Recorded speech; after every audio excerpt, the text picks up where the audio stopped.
Porque quando Deus fez a promessa a Abraão, como não tinha outro maior por quem jurasse, jurou por si mesmo, dizendo: certamente, abençoando-te abençoarei, e multiplicando-te multiplicarei. E assim, esperando com paciência, alcançou a promessa.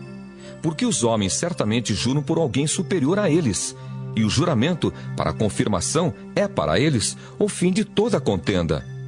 Pelo que, querendo Deus mostrar mais abundantemente a imutabilidade do seu conselho aos herdeiros da promessa, se interpôs com o juramento, para que por duas coisas imutáveis, nas quais é impossível que Deus minta, tenhamos a firme consolação, nós, os que pomos o nosso refúgio em reter a esperança proposta, a qual temos como âncora da alma segura e firme, e que penetra até ao interior do véu, onde Jesus, nosso precursor, entrou por nós, feito eternamente sumo sacerdote, segundo a ordem de Melquisedeque.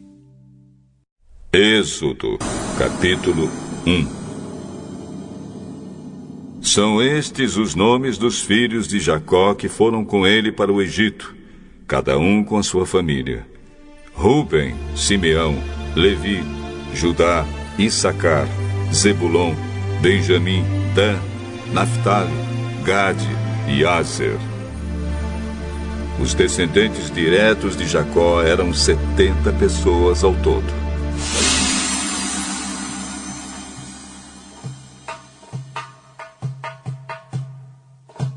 José, o outro filho, já estava no Egito. Mais tarde, José e todos os seus irmãos morreram, e também todos os outros daquela geração. Mas os descendentes de Jacó, os israelitas, tiveram muitos filhos e aumentaram tanto que se tornaram poderosos. E eles se espalharam por todo o Egito. Depois, o Egito teve um novo rei que não sabia nada a respeito de José. Ele disse ao seu povo: vejam, o povo de Israel é forte e está aumentando mais depressa do que nós. Em caso de guerra, eles poderiam se unir com os nossos inimigos, lutariam contra nós e sairiam do país. Precisamos achar um jeito de não deixar que eles se tornem ainda mais numerosos. Por isso, os egípcios puseram feitores para maltratar os israelitas com trabalhos pesados. E assim os israelitas construíram as cidades de Pitom e Ramsés, onde o rei do Egito guardava as colheitas de cereais. Porém, quanto mais os egípcios maltratavam os israelitas, tanto mais eles aumentavam. Os egípcios ficaram com medo deles e os tornaram escravos, tratando-os com brutalidade.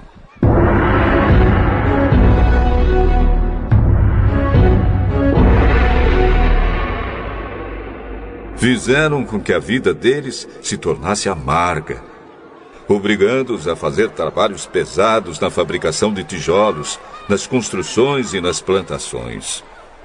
Em todos os serviços que os israelitas faziam, eles eram tratados com crueldade. O rei do Egito deu a Sifrá e a Puá, que eram parteiras das mulheres israelitas, a seguinte ordem: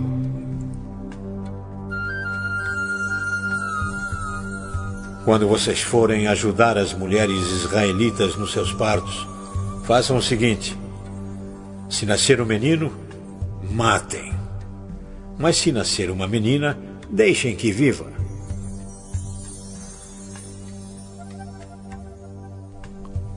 Porém, as parteiras temiam a Deus e não fizeram o que o rei do Egito havia mandado. Pelo contrário, deixaram que os meninos vivessem. Então o rei mandou chamar as parteiras e perguntou: por que vocês estão fazendo isso? Por que estão deixando que os meninos vivam? É que as mulheres israelitas não são como as egípcias. Elas dão à luz com facilidade. As crianças nascem antes que a parteira chegue.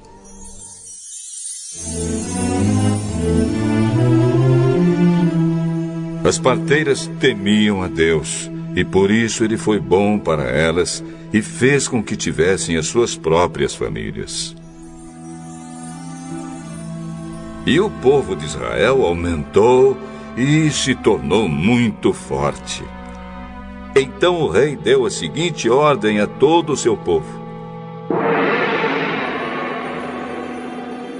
joguem no rio Nilo todos os meninos israelitas que nascerem, mas deixem que todas as meninas vivam.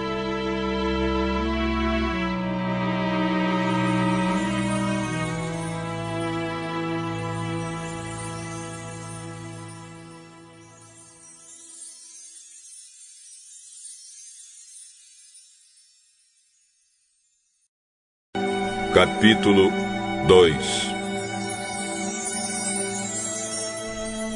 Um homem e uma mulher da tribo de Levi casaram. A mulher ficou grávida e deu à luz um filho. Ela viu que o menino era muito bonito e então o escondeu durante 3 meses. Como não podia escondê-lo por mais tempo, ela pegou uma cesta de junco, tapou os buracos com betume e piche, pôs nela o menino e deixou a cesta entre os juncos, na beira do rio. A irmã do menino ficou de longe para ver o que ia acontecer com ele. A filha do rei do Egito foi até o rio e estava tomando banho enquanto as suas empregadas passeavam ali pela margem. De repente, ela viu a cesta no meio da moita de juncos e mandou que uma das suas escravas fosse buscá-la. A princesa abriu a cesta.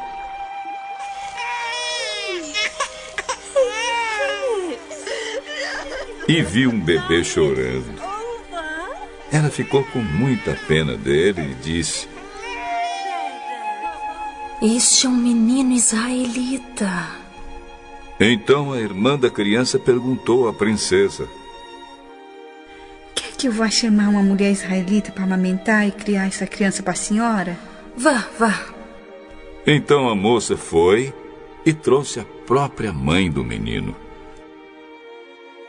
Aí a princesa lhe disse: Leve este menino e o crie para mim, que eu pagarei pelo seu trabalho. A mulher levou o menino e o criou.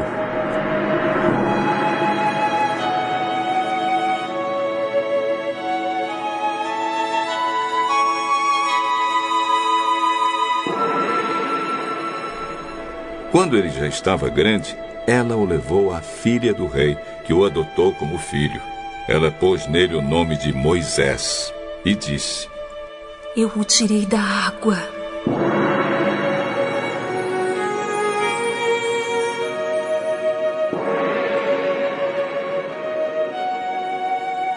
Moisés já era homem feito. Um dia ele saiu para visitar o seu povo e viu como os israelitas eram obrigados a fazer trabalhos pesados. Viu também um egípcio batendo no israelita, um patrício seu.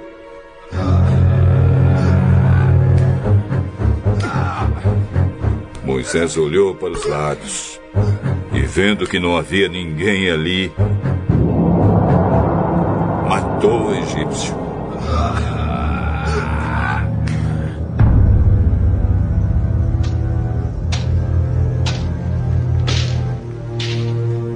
E escondeu o corpo na areia.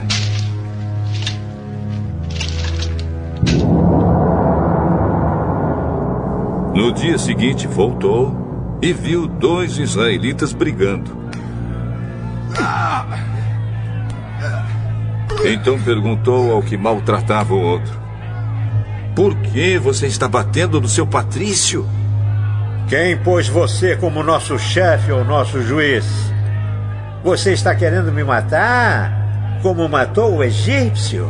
Então Moisés ficou com medo e pensou: E já descobriram o que eu fiz. Quando o rei do Egito soube do que Moisés havia feito, quis matá-lo. Porém, ele fugiu e foi morar na terra de Midian.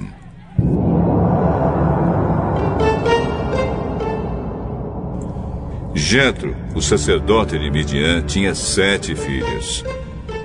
Certo dia, quando Moisés estava sentado perto de um poço, elas vieram tirar água e encheram os bebedouros para dar de beber às ovelhas e às cabras do seu pai. Então chegaram alguns pastores e começaram a enxotar as moças dali.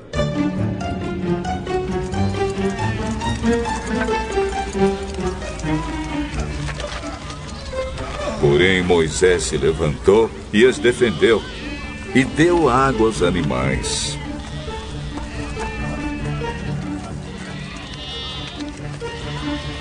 Quando elas voltaram ao lugar onde seu pai estava, ele perguntou: Por que é que vocês voltaram tão cedo hoje? Um egípcio nos defendeu dos pastores, tirou água para nós e ainda deu água para os nossos animais. E onde está ele? Por que vocês o deixaram lá? Vão chamá-lo, vão, para que venha jantar com a gente. Depois, Jetro convidou Moisés para ficar morando ali, e ele aceitou. Então Jetro lhe deu a sua filha Zípora em casamento. Quando ela teve um filho, Moisés pôs nele o nome de Gerson e disse: Sou hóspede em terra estrangeira.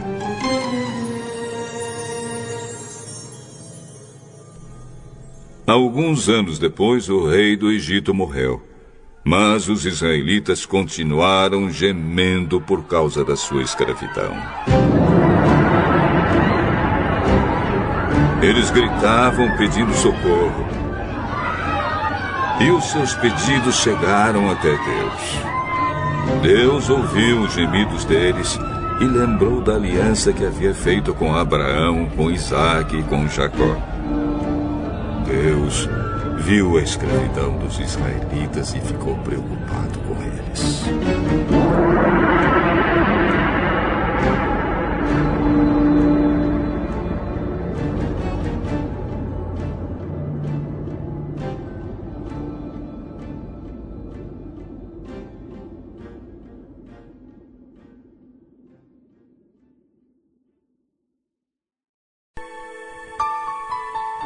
O livro dos Salmos, capítulo 40.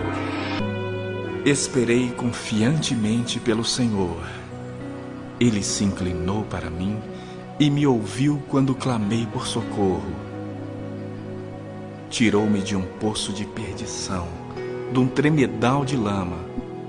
Colocou-me os pés sobre uma rocha e me firmou os passos. E me pôs nos lábios um novo cântico, um hino de louvor ao nosso Deus. Muitos verão essas coisas, temerão e confiarão no Senhor. Bem-aventurado o homem que põe no Senhor a sua confiança e não pende para os arrogantes, nem para os afeiçoados à mentira. São muitas, Senhor Deus meu, as maravilhas que tens operado, e também os teus desígnios para conosco. Ninguém há que se possa igualar contigo. Eu quisera anunciá-los e deles falar, mas são mais do que se pode contar. Sacrifícios e ofertas não quisestes, abriste os meus ouvidos. Holocaustos e ofertas pelo pecado não requeres. Então eu disse: eis aqui estou. No rolo do livro está escrito a meu respeito: agrada-me fazer a tua vontade, ó Deus meu. Dentro do meu coração está a tua lei. Proclamei novas de justiça na grande congregação. Tu o sabes, Senhor. No coração a tua justiça, fidelidade e a tua salvação. Não escondi da grande congregação e a tua verdade. Não retires de mim, Senhor, as tuas misericórdias. Guarda em-me sempre a tua graça e a tua verdade. Não tem em conta os males que me cercam. As minhas iniquidades me alcançaram, tantas que me impedem a vista. São mais numerosas do que os cabelos de minha cabeça, e o coração me desfalece. Praza-te, Senhor, em livrar-me. Dá-te pressa, ó Senhor, em socorrer-me. Sejam a uma envergonhados e cobertos de vexame os que me demandam a vida. Tornem atrás e cubram-se de ignomínia os que se comprazem no meu mal. Sofram perturbação por causa da sua ignomínia os que dizem, bem feito. Folguem e em ti se rejubilem todos os que te buscam. Os que amam a tua salvação digam sempre, o Senhor seja magnificado. Eu sou pobre e necessitado, porém, o Senhor cuida de mim. Não te detenhas, ó Deus meu.